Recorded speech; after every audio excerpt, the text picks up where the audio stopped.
back in 2014, I made a big mistake. I signed up to be on a reality TV show. It was called 10,000 BC. It was about living in the Stone Age, so it was kind of on brand for me. I wanted to have this experience of being thrown back in time with no modern day technology and see how I fared against nature and animals and stuff like that. So I thought it would be great. However, it wasn't. The experience was the complete opposite, actually. It was a terrible experience, and sometimes I still find my toes curling at night as I think about it. In fact, my skin just goosebumped. I've done well at suppressing it, and I've taken that memory, that experience, and condensed it down, stamped on it, locked it in a box, thrown it in the back of my mind, in a dungeon, which I flooded, and then I nuked. However, I cannot escape it. It has come back to haunt me, and I thought today I would revisit it for the first time. I made some vlogs while I was out there prior to going into the Stone Age. So I was filming on my phone and stuff like that. So I made some vlogs about it, but the TV episodes I never watched. So I've got them, so I'm going to watch them with you for the first time and hopefully let myself go. I'll just confront the cringe. That's what you've got to do in life. Sometimes you just have to stare at your embarrassment and hope it's okay. So first things first, let's watch the very first unofficial behind the scenes vlog I did. Now this is back in 2014, so I was kind of a different guy back then. I can't deny, I won't say otherwise. We're all growing, we're all just people living. So I was a bit different in terms of, where I was with my head and what I was doing in life. And with the vlogging, it was very much a different time in YouTube when you would be vlogging, I guess, or it was a different time in YouTube for me, I should say, where I ventured into vlogging. It didn't really work out for me, so there we go. But I still did this because I thought that the TV show would be a success, and then I could have had some residual attention. So I thought I would use the TV show's fame and fortune to improve my chances of having a good channel. So that's why these vlogs exist. But they're currently private. They've been private forever because as soon as I put them out there, I got a bit of negative response on Twitter, and I was like, okay, I think I will just let this go, basically. Right. Let's see what these have to say then. I'm here in a Bulgarian hotel room because in under 24 hours... the old hat backwards. I was a big fan of that. Gatherer for the next 2 months. I've been vlogging a bit of my journey up until this point, and it starts about 6 days ago when I went into Channel 5 to do a PR photo shoot. So... Oh no. Here we go. I've arrived at Channel 5 Studios. Okay. Right. I should have just ran away at this point, but I didn't because you're already so deep into it. In fact, I'll just give you a backstory of how I even got here. I was approached via Instagram. So a casting researcher or director got in touch with me via my Instagram because I was putting out a lot of adventure skewed content on there back in that time, and they asked me to apply and then go through the formalities, and that's how I got involved. I didn't know this was even a thing. It happens like this sometimes. People reach out to you if they think that you're going to fit into their show. So I was in deep, and you're kind of managed a lot by someone, by the casting director. They look after you to a degree, and then the production takes over, other people get involved, and you're kind of fluffed along the way. There's always someone on the end of the phone you can call and speak to, and any fears or questions you have, they're there to make sure you don't vanish, because you don't get paid to do this. I mean, maybe you could negotiate it somehow, but by and large, if you're an unknown nobody like me, you don't get paid. You get your loss of earnings covered, which isn't really a loss of earnings at all, really. So, yeah, let's just look at this. And I've got my outfit on, and I'm just... Yes, Tom. Exactly. I was seeing red flags right then. They made me look getting like makeup Fred done Flintstone. for the promo materials. It was time. Man, I should. So yeah, I knew I was going back to the Stone Age before clothes, modern clothes. But when they dressed me up in this, another bit of backstory, or another bit of to give you context to the TV show. It was about 20 people coming together. So none of us met until the day we were in the Stone Age, which was a hunting reserve in Bulgaria. So prior to meeting, we were all brought in to have some press shots done against, like a green screen, and then they made the promotional materials out of that. So I didn't meet anyone. I just had to believe that other people were also going through this ridiculous situation. And I just felt like it was a bit of a farce. If this was going to be a documentary, then why would we be made to look, I guess, a caricature of the Stone Age? But like I said, you kind of get whipped up in the momentum of everything, and also at that point you don't want to jeopardize your chances because you've sold yourself into it in your mind. So that's my excuse. The costume removed and the makeup taken off, and then I got a cab into London. I found a coffee shop and I took out the information pack that the production company had put together. There was a lot of So this is another thing. I've blurred a lot out because I took some advice prior to putting this vlog out that I should not be giving away too much sensitive information, but essentially it's just a production pack. Like, they put together an information pack that answers all those questions that you might have, and without telling you anything, because they never want to give away the secret or the surprise, but they need you to be somewhat prepared going in. And I remember actually looking through this and just becoming a bit overwhelmed. It was quite thick with information, and like, I think it was talking about survival, making fires, stuff like this. And I had some preliminary experience of doing this in my life. Like, as I grew up as a kid, I was always out in the countryside making shelters, making fires, surviving. Practicing survival, making cord out of nettles, foraging. Like, I absolutely loved it. I really loved it. And that's why all this just felt like such an exciting experience or adventure ahead of me that I didn't want to really let go, because I thought I could go into this and come out, a more experienced person. I wasn't actually going in this for fame and fortune. I didn't think this would be like a vehicle that would drive me towards celebrity or anything. It's not. I think if you're really desperate for that, you will find it to some degree. And I'm not really interested in that. I wanted this experience, and it was just fortunate that it really aligned with the things that I like doing in terms of making videos as well. Information to kind of take in, but one thing that was very clear was what you could take with you.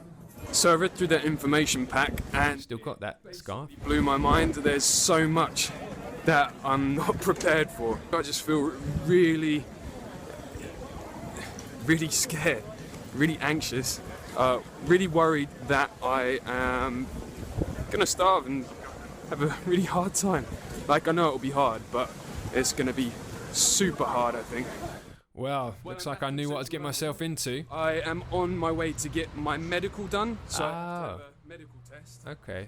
And then went in to get my vaccines. So I'm in North London. This is at the moment. This is cringe. I remember this. So I do this with my job. I film backstories often, which is, it's just a big long interview. Generalizing, it's a big interview to find out a lot about the person that is going to be featured in the project. You put together a backstory by kind of getting to know the person that you're dealing with and thinking about how you could represent them. And production thought they would take me to a bookshop and get me looking at books and riding my skateboard, which is so cringe. Did a few book. It's kind of skateboard on top of this the hill. This is the skateboarding. As well as standing there, like, with the skateboard in my arms for a few shots. And then it was time to move in someone's house, and we did the interview in the house against this white backdrop. I was asked what did I expect, and quite probing questions to understand why I wanted to do this TV show. Well, I've just arrived at Luton Airport, so I'm getting my flight to Bulgaria. Didn't get much sleep last night. I guess I'm more nervous than I thought. Okay, so I arrive in Sofia in Bulgaria. So, back in the car. I'd made the assumption that I'd be in a generic hotel in Sofia, but it turned out I was 150 kilometers away in Lovech. Yeah, I didn't know where the hell I was. Look at this, Lovech. Absolutely, you know, so Sofia is the capital. Lovech, blimey. It was crazy. Okay, so I remember eating that. Anyway, the big cheeses come from the production company. They have a chat with you, making sure you're still gonna do it, because you know you can still leave, but you never feel like you can. That's the great thing about manipulation. You feel like you're stuck. I'm gonna make some really good friendships and have a really good time in there, although I probably will embarrass myself, do a lot of stupid things, have a little cry probably, and possibly... I think I was just... I think I was covering my bases there, making sure that if I did any of those things, I had already kind of, you know, taken the sting out of it, because I was admitting that I was going to do that in the first place. Anyway, that's actually not as bad, this first one. It's brought back some memories that had been nuked in that dungeon. So, yeah. Okay. Well, let's move on. Vlog 2. Actually, at this point, it's probably I should show the first episode. Oh, first episode. Right. I haven't watched this. I never watched the TV show. Oof. Oh, this is horrible. Well. Expect very offensive language and some nudity.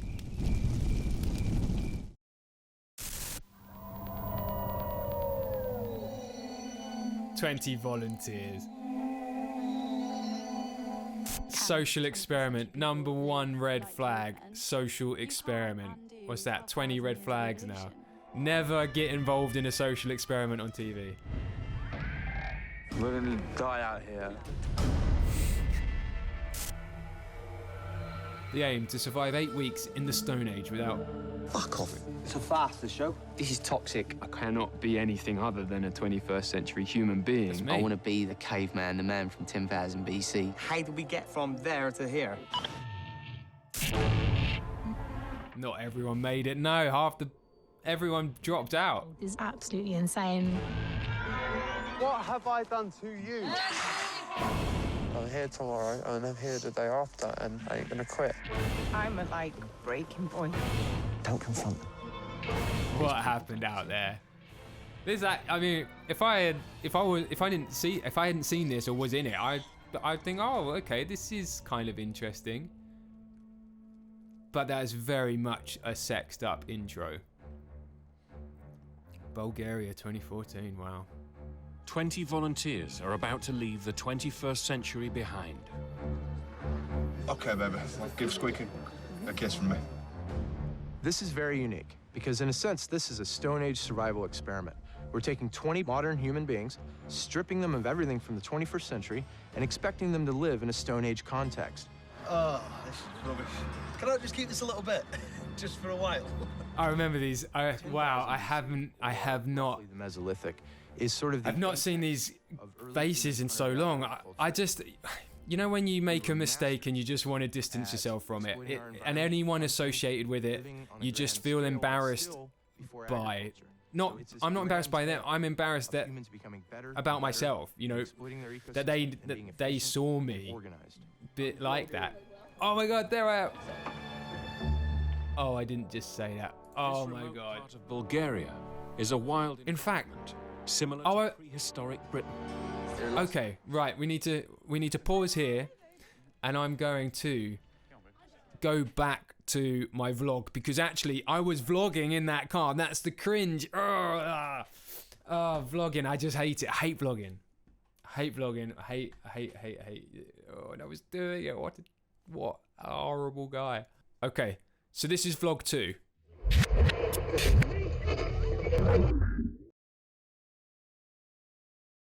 Today's the day I go into the woods. It's 7:15 and I'm in bed. And bed is lovely. Oh, Leo, shut up, Tom. Okay, let's just skip through this. Here we go. These are all the taxis. So everyone got lined up in a taxi. We have to stay in the taxis until they're ready for us to get out. God, it's really scary. Yeah, it was scary. In front of me, I can see 2 people, a male and a female. They look like a couple. Well, I mean, I'm assuming they're a couple because... yeah. You know, you've got nothing to do. You're stuck in a taxi, so you're just looking at the other taxis because these are the guys you're going to be spending loads of time with. Let's get through to it. Okay, here we go.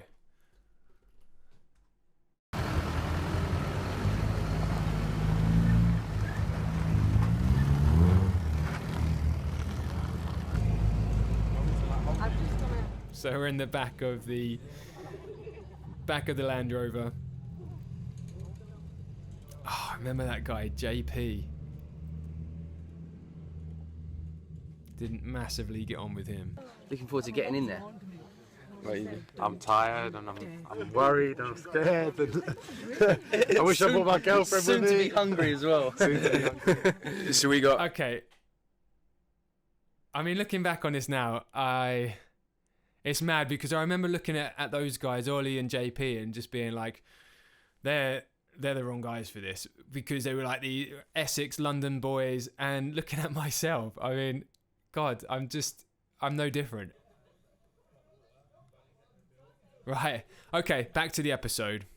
They will simply have to fend for themselves by hunting and living off the land.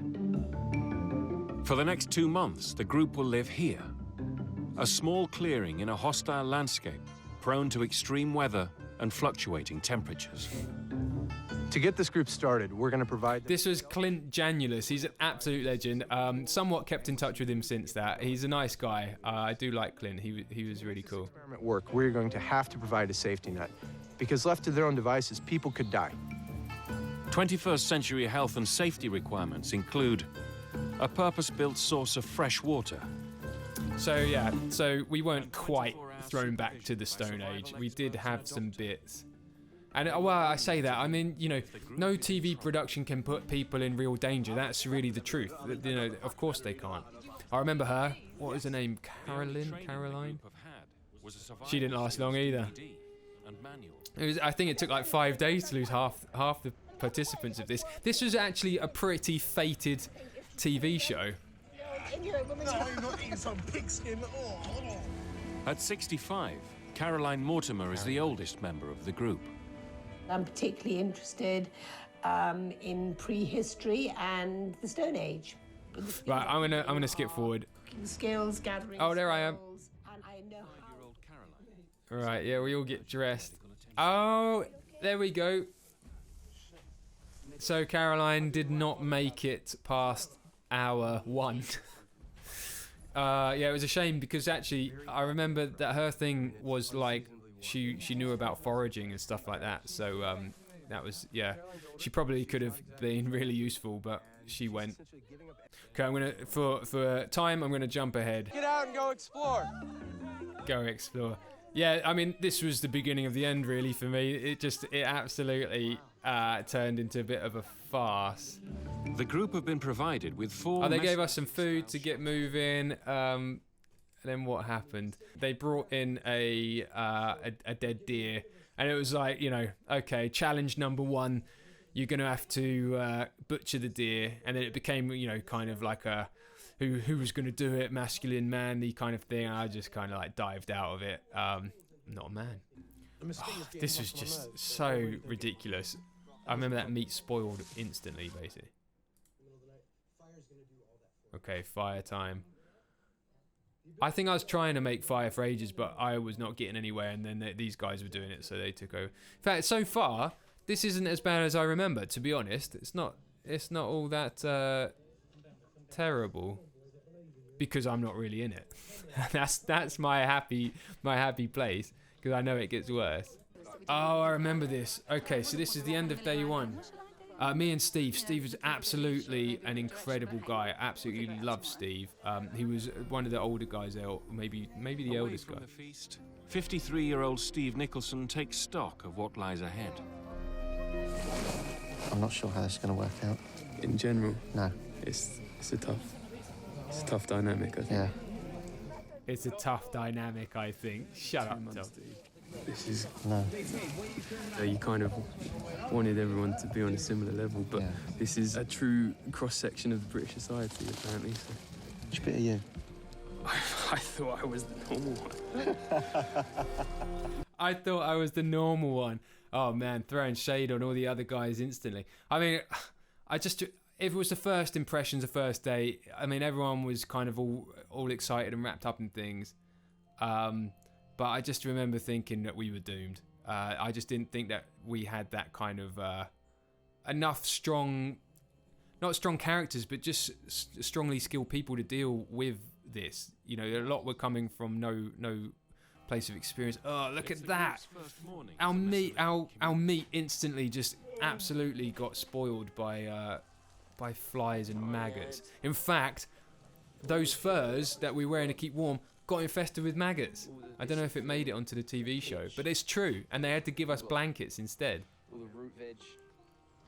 I mean, it's another red flag. I think there's probably a lot more skills here than we've realised, because we haven't actually stopped to chat to each other to find out who's got what skills. And I think initially, somebody who's got organisational skills is probably going to be better than the guy that can go hunting and skinning and fishing and all the rest of it. I have done bushcraft course a few years ago. No, Tom, what are you doing? Snow caves, slept underground. Cool. Look at you. I can swim. Slept underground. Yeah, that gives me the advantage. I'm quite happy to sort of try anything. Oh man, Paul was eating fly-infested meat. God, come on. Oh, look at all those maggots and larvae. There's a million more. We've had such exceptionally hot weather. These are more sort of Arctic gear, where obviously there aren't many blue bottle flies. Yuck. There's a fighting a losing battle.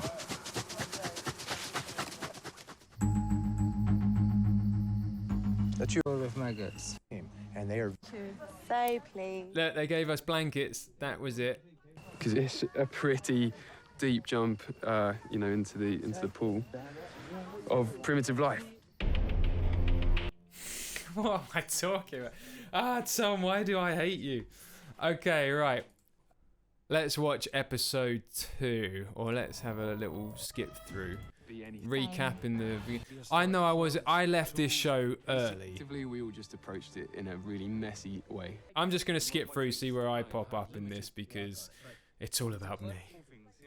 But luckily I'm not there that much, which is good, because I didn't really want to be there. Called together so we can get some baskets and make the foraging more efficient. So we're going to have to start bringing some stuff back. And God, I sound really bloody boring. Big pack of like Rebels. Loads of things. Or Dairy Milk.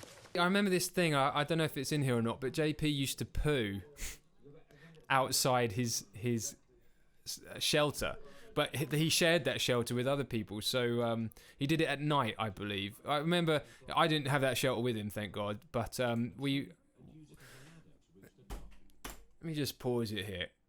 This is an isolated situation. Like, we're not out there and there's just like, camera guys just watching from the side. Like, it's very involved. TV shows like to make the viewer believe there's a light touch, but this is 24 hours a day, 7 days a week that this was going on for.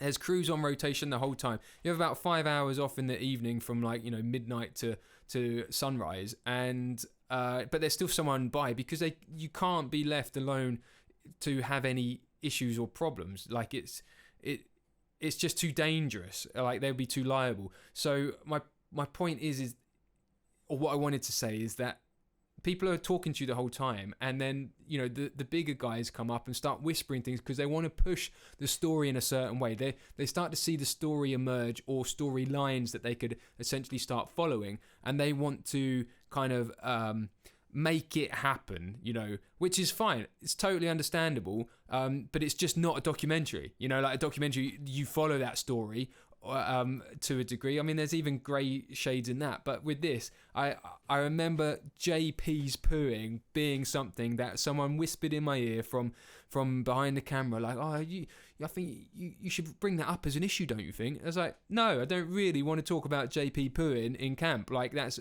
like, I just want to talk about going and finding food and making this camp better. Like, I guess it's all the same thing, but I just didn't want to talk about his bowel movement. Tom has just returned from finding a stream surrounded by an abundance of edible plants, and he intends to go back fully prepared. I hate man bags. This is not a man bag whatsoever. I understand the sizing looks like a man bag. This is not a man bag. Making a little foraging bag for the river I discovered. I didn't discover a river. Like, they tell you where it is, and then you go, they follow you as you find it. Oh no, this is my master interview. Developed a passion for the great outdoors at a young age. When I was 11 years old, I went to do a Ray Mears course. So I learned how to I did do a Ray Mears course when I was 11. I loved it. And it kind of opened up the outdoors for me and really made it exciting and fun and adventurous. Unfortunately, I'm a total weekend. Okay, let's move forward.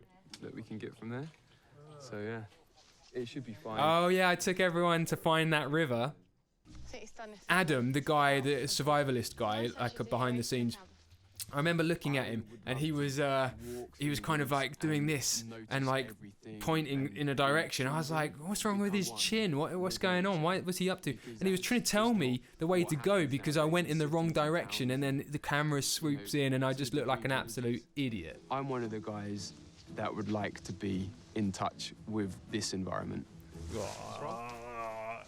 I mean, it's true. I just hate that I said that. Like, I just sound like such a douchebag. Is it up this way, Tom?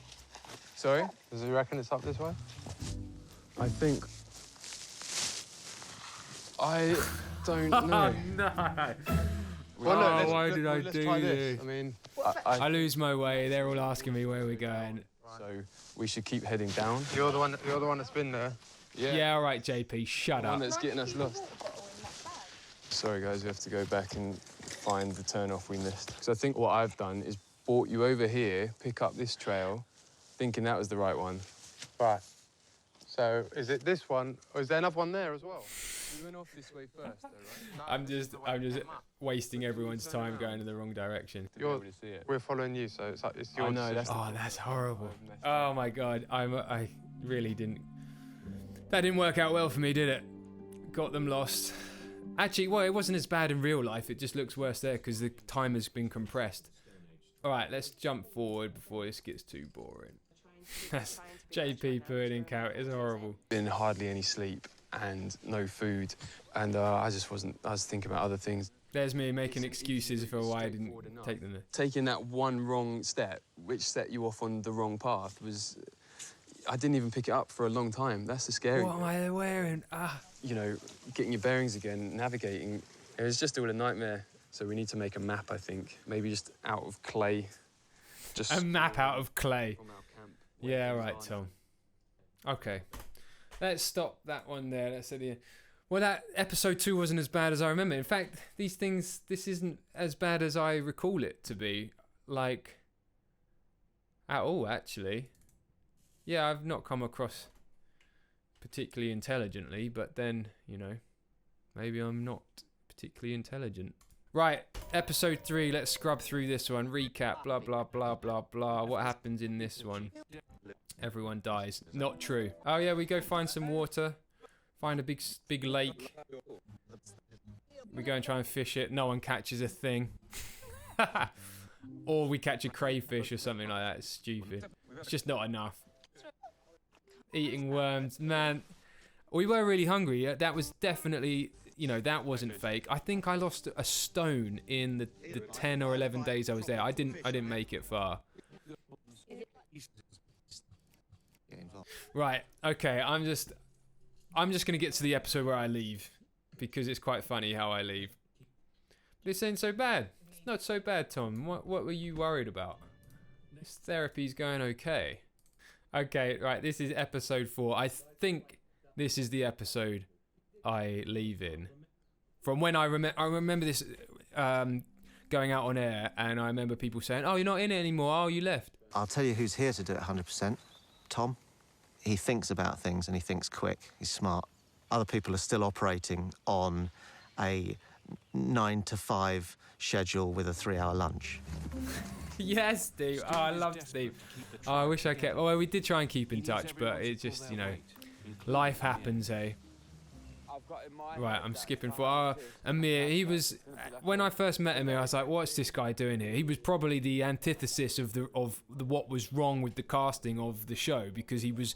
I don't think he'd ever even gone on a long walk before, and now he was like sleeping out under the stars and stuff. But I came to love him. He was a really, really nice guy. I just don't know if this is what I signed up for, man. It doesn't matter what you signed up for. This is what you got. It doesn't matter. I'm basically foreshadowing my departure. I was scheming, how can I get out of this? How can I leave? Because they make it so hard. You can literally just walk away. You can walk away, but you just don't realise that at the time, because you're like in this bubble. You get boiled up and you get angry and you get annoyed about things that don't matter, because you've got no perspective, because all you have is this invisible bubble keeping you in around you, keeping you inside. Tempers are fraying. People don't know what to do. Oh, yeah, look. So this guy... Oh, where is he? This guy is Rob Rawlings, who was the series producer. Very senior. I think he was the SP. Very senior guy. And basically, when your TV show features the SP, something's gone wrong. Series producer Rob wants to find a safe way for the experiment to continue. Experiment. The aim of this experiment isn't to watch 20 people starve. It's to see if 20 people can survive like a Stone Age tribe. We want to see how far they can go. Look at my broken face. Where is it? Look at me. Oh, God. Oh, yeah, this is it. This is it. Tom has requested to see the safety team. I didn't request to see the safety team. I couldn't sleep all night because my face hurt. It's hard to see whether or not you've been bitten with your beard. I couldn't sleep. I woke up. I was waiting for the camera guys to come down. They came down at like 4:30 or 5 in the morning, if I remember rightly. And I just remember running out and being like, "Help me!" The swelling's coming down. The side. My face swelled up. This is not the fate I had in mind. We're going to get in touch with the local emergency clinic and see if we can get somebody to have a look at it for us and get him back in camp as soon as possible. So this is the bubble bursting. Going out of camp, I went to this horrible hospital in Bulgaria, and the camera guys, they made me walk 20 foot in front of them, and all the clothes I was still wearing on my face like that. I went in, and I remember the doctor just looking at me like I was like some idiot. And I just looked around, I was like, what am I doing? Why am I doing it? Why am I putting myself through this? Tom returns. He's been assessed at the local hospital. Could you call a mic and pull through? I am leaving today. I'm off today, guys. They obviously wanted it on camera, but I just wanted to run away. I was like, I'm done. Let me out. Yeah. And it's going to take 3 days to just kind of reduce, but 6 days to go completely. And I mean, in this kind of environment and the intensity we've been working at and all the rest of it, I don't particularly want to be here dealing with that. I hope it gets here with you. I don't really want to be here with you. So good. Guys, we need a group hug. I was pretty gutted when he left. I saw him as a real asset. Yeah, Steve. Me and you, Steve, we were real assets together, man. About the whole experiment. Tom and Amir have spent just over... Yeah, Amir left the same day as me. We had a great... Come in as like a spoiled, arrogant brat. but now I feel like we had a great meal together. Okay. Addict man had no moans or whines about their situation because I look like a hamster. Equilibrium with their environment and right. I mean, shut up, Tom. Whatever you're saying. That's it. It isn't as bad as I remember. I really have blown this up in my mind as being a lot worse than I recall. I mean, obviously I haven't watched this in real time. I've skipped through a lot just to see where I'm featured, but where I'm featured, I don't think it's that bad. And I always kind of thought that it was terrible. And yeah, I feel like I just didn't really seem to have a personality. But then, you know, there's a lot of characters in there, so you can't really develop one in a TV show across a couple of episodes. You know, like had I gone in guns blazing, then I would have been more heavily featured. But I went in, thought, oh my God, I've made a mistake, and I got myself out as quick as I could, even if it meant having a huge swelling on the side of my face, which was actually just apparently a cause of eating leaves. I just don't believe that doctor whatsoever, but he gave me some antibiotics and some medicine that tasted like metal and just made me sweat. So don't know what he was up to, but it got me out and just left me with some trauma for the last however many years, which I think I've overcome today. I think I've got through that traumatically embarrassing experience that actually wasn't so bad. I got a lot of negativity on Twitter, surprisingly, which is why I have been left with this sour taste in my mouth. One, the experience, then two, the reaction from people. You know, it was not that great towards me specifically, but it was probably towards everyone. But what's it matter? They did commission a season 2 and that failed hugely, so it was just a fated TV show, and I was lucky enough to be a part of it. Well, thank you very much for coming with me on this journey. I feel like I have let go of my anxiety towards this experience in my life, and I'm glad that I got to let go of that with you. You've been a real help today. So thank you very much, and I look forward to showing you some more stupid stuff I've done next time.